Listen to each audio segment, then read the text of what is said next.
Viola's ring speech. Twelfth Night, Act 2, Scene 2. This is the first time Viola speaks directly to the audience. Direct address.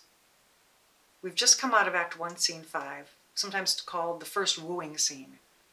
Viola, of course, is disguised as a boy, Cesario, works for Orsino, who she's also in love with. Orsino's madly in love with the Countess Olivia, has sent all of his servants for probably quite some time to woo her, and Olivia keeps saying, no, no, no, I don't love him, I'm not going to love him.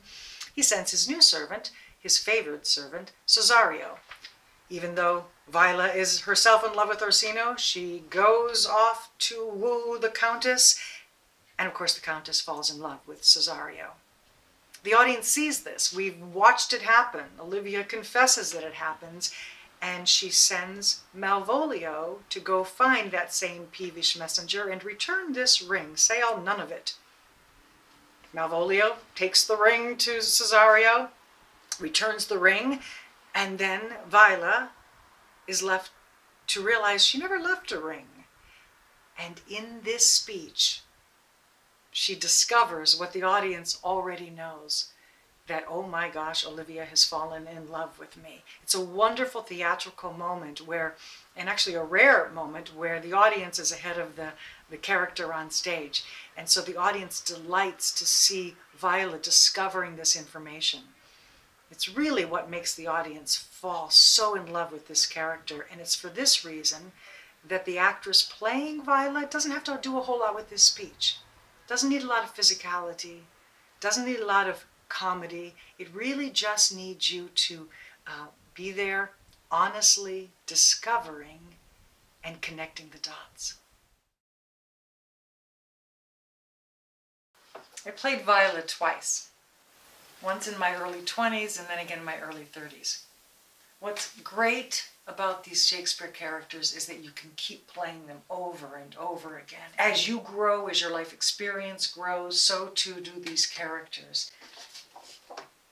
You just keep playing them until somebody says, can't play that one anymore.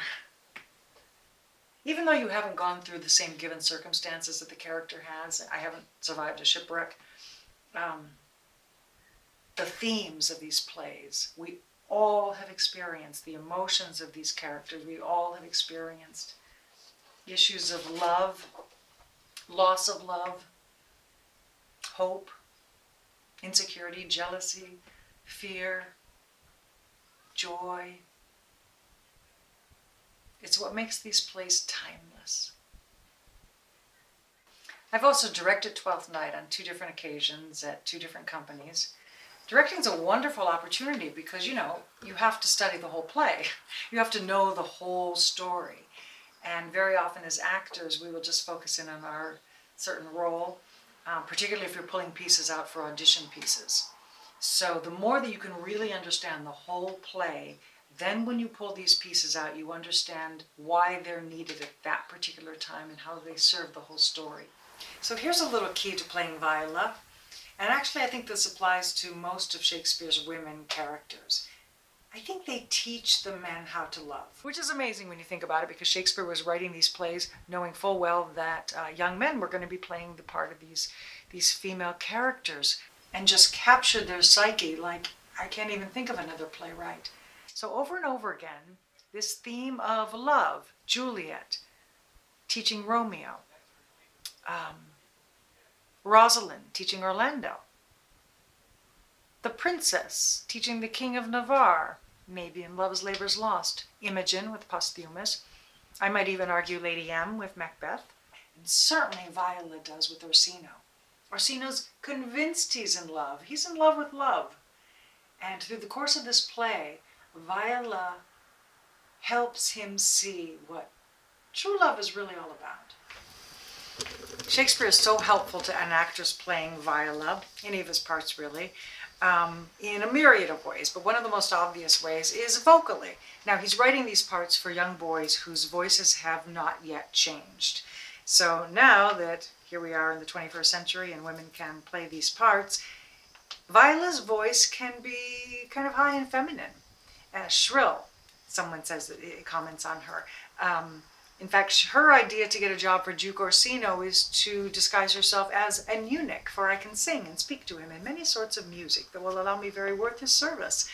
She's commenting on the fact and making an alibi for her high voice, if you will.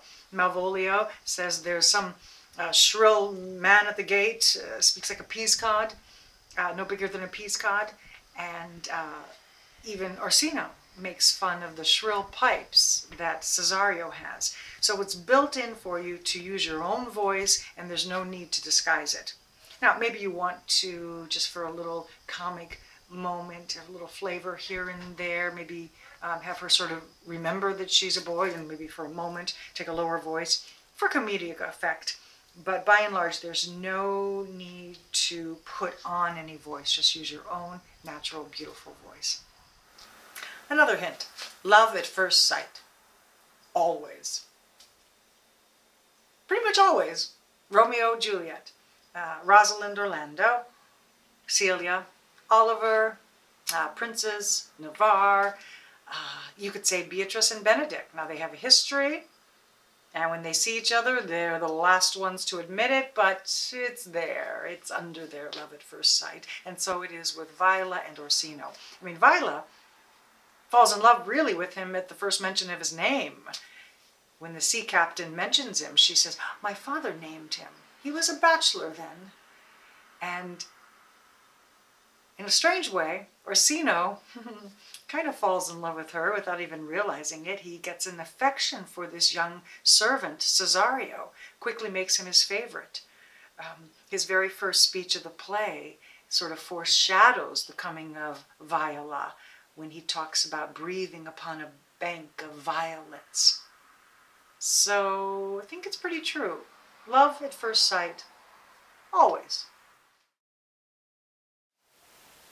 Another hint to Viola that's going to factor into this speech, and it's really important for young actresses to get this, because very often people do a modern take on the fact that Viola is in love with someone who's not in love with her. He loves Olivia. So a modern take can often be for the actress to be sort of intimidated by Olivia, or downright jealous of Olivia, or plotting to get back at Olivia. It's never a direction you want to go with these characters. They have much bigger open hearts, and certainly Viola does. Hey, she loves Orsino. He loves Olivia. It's awfully uncomfortable, but Viola's going to do what she has to honor her master and to try to get him what he wants, which is Olivia, even though it kind of breaks her heart a little bit. She doesn't have a jealous bone in her body. She's like a bouncing ball in that way. She finds herself in this situation, and she goes with it. And then she finds herself in another situation, and she goes with that. She keeps an open heart. It's really important, I think, to playing Viola.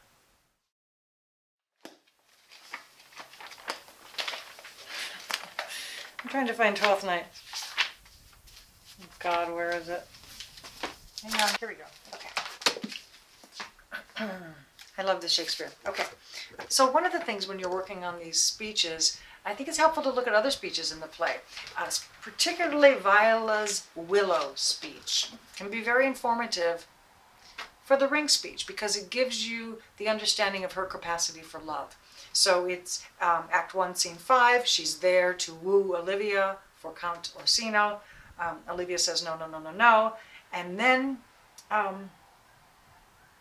she asks Cesario, who she's become smitten with, "How would you love?" And Cesario answers, "Make me a willow cabin at your gate, and call upon my soul within the house. Write loyal cantons of contemned love, and sing them loud, even in the dead of night. Halloo your name to the reverberate hills, and make the babbling gossip of the air cry out, Olivia!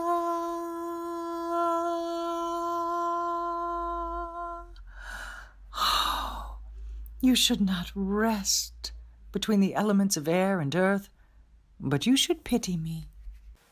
And Olivia says, "You might do much." Boom! Falls in love with Cesario. So why is that important? Well, I think it shows Viola's capacity for love. It shows a yearning for love. The willow cabin is a sign of unrequited love. And it shows a longing, perhaps. You know, she's lost her father. She's lost her brother, so she thinks. Just like Countess Olivia, who's also in mourning for her father and her brother. They share that connection. So they're both actually looking for this idea of love. And it's really what unites them together. And if you think of this idea of the women teaching men how to love, well, here's two women that really know what it is that they want and that can powerfully bring them together. And that's why they become sisters at the end of the play. So let's break down this speech. Shakespeare wrote in iambic pentameter. 72% of what he wrote falls into that category. Unrhymed iambic pentameter, better known as blank verse. And it has 10 beats divided into feet, 2 beats per foot, unstressed syllable followed by a stressed syllable. That's an iamb. And it literally sounds like a heartbeat. So if you put 5 feet of iambs together, it's going to sound like, right? Ba-bum, ba-bum, ba-bum, ba-bum, ba-bum. This heartbeat is under everything that he wrote. He lays the text right on top of it. Is that a line of regular iambic pentameter? I left no ring with her. What means this lady? Yeah, it is. And it has something called a feminine ending at the end of the line. A feminine ending is a leftover, unaccented syllable at the end of the line. It's in the 11th position, if you're counting on your fingers. In this line, the feminine ending is on the last syllable of lady. Feminine endings are great because what they do is they give a little pliancy to the line. They give a little softness to the line. Because if you've been hearing this, regular, and then suddenly you start hearing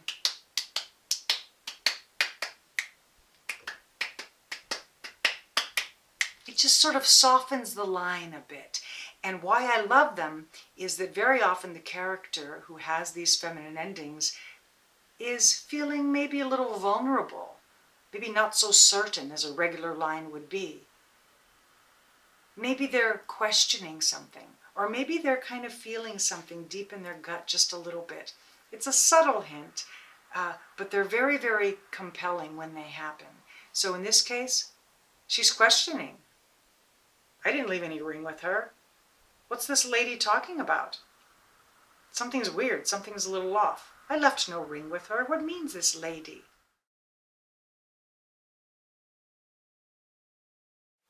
So we kind of scan it. Fortune forbid my outside have not charmed her. Ah, another feminine ending on the word her. But let's take a look at that first foot. We don't say fortune, we say fortune. Emphasis on the first syllable. So this is a little variation that Shakespeare uses a lot. It's called a trochee. A trochee is the opposite of an iamb. It's a stressed syllable followed by an unstressed syllable. Trochees are great. They're used for emphasis or change of thought. Emphasis. Think about it. She just realized that she didn't leave a ring. What is this lady up to? Boom. Fortune forbid. I'm dressed like a boy and maybe that's charmed her. Boom. It hits her right. It's like a light bulb comes on. Fortune forbid my outside have not charmed her. Emphasis. Trochees are great. So in addition to the trochees for emphasis, sometimes there's a foot with 2 hard stresses. It's called a spondee, and they slow you down. They're for major emphasis. Here's a line. Oh, time, thou must untangle this, not I. So there's some emphasis. She's just going to trust in a power higher than herself to get through this pickle. And then the last line, it is too hard a knot for me to untie. It is too hard a knot for me to untie. That's actually a 3-beated foot. It's an unstressed syllable, followed by another unstressed syllable, followed by a stressed syllable, and it's called an anapest. Ba-ba-ba. It gives a little racing. It's when somebody, maybe their thoughts are going a little faster, or they're trying to get some information out. And in this case, she's giving it over to time, to the gods, to the universe, and she's going to get on with her day. O time, thou must untangle this, not I. It is too hard a knot for me to untie. You say it very quickly, so a lot of editors will put T'', U-N-T-I-E. Then it gives it a nice little bouncy way to end the speech. O time, thou must untangle this, not I. It is too hard a knot for me to untie. It also ends with what we call a rhyming couplet.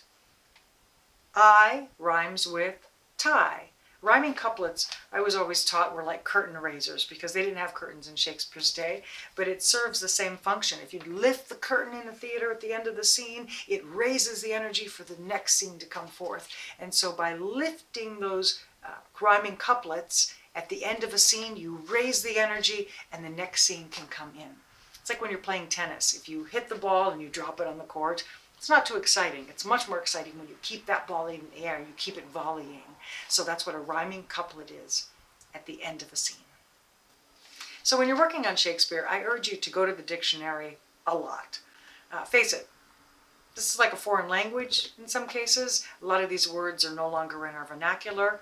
And in the Elizabethan times, these words sometimes had a different meaning than they do today. For instance, when Viola says, as I am man, my state is desperate for my master's love. When I say desperate, what do you think of? Needy, anxious, determined. So when she says, as I am man, as I am disguised as a man, my state is desperate for my master's love. As I am dressed as a man, my state is desperate for my master's love. I've got to get my master's love, is what we would think when we hear the word desperate. But if you look it up, and here's a great dictionary, Alexander Schmidt's Lexicon and Quotation Dictionary. It's in 2 volumes. These are great. Or you can look it up maybe in Ben and David Crystal's Shakespeare's Words Glossary. This is great. Or you could look it up in the Oxford English Dictionary. But if you look up the definition of desperate in Shakespeare's day, it meant hopeless.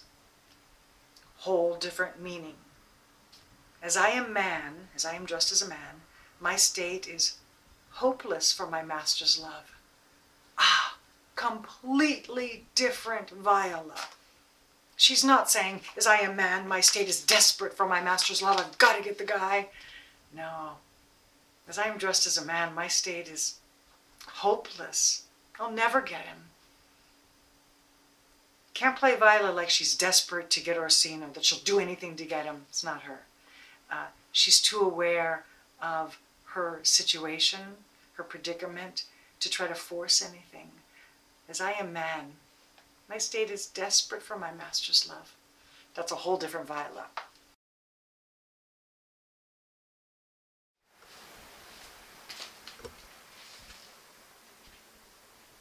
I left no ring with her. What means this lady? Fortune forbid my outside have not charmed her. She made good view of me. Indeed, so much that sure methought her eyes had lost her tongue, for she did speak and starts distractedly. She loves me, sure. The cunning of her passion invites me in this churlish messenger. None of my lord's ring. Why, he sent her none. I am the man. If 't be so, as 'tis, poor lady, well, she were better love a dream. Of disguise, I see thou art a wickedness wherein the pregnant enemy does much. How easy is it for the proper faults in women's waxen hearts to set their form? Alas, our frailty is the cause, not we. For such as we are made of, such we be. How will this fadge, My master loves her dearly, and I, poor monster, fond as much on him, and she, mistaken, seems to dote on me. What will become of this? As I am man, my state is desperate for my master's love. As I am woman, now, alas, the day. What thriftless sighs shall poor Olivia breathe? Oh, time, thou must untangle this, not I. It is too hard a knot for me to untie.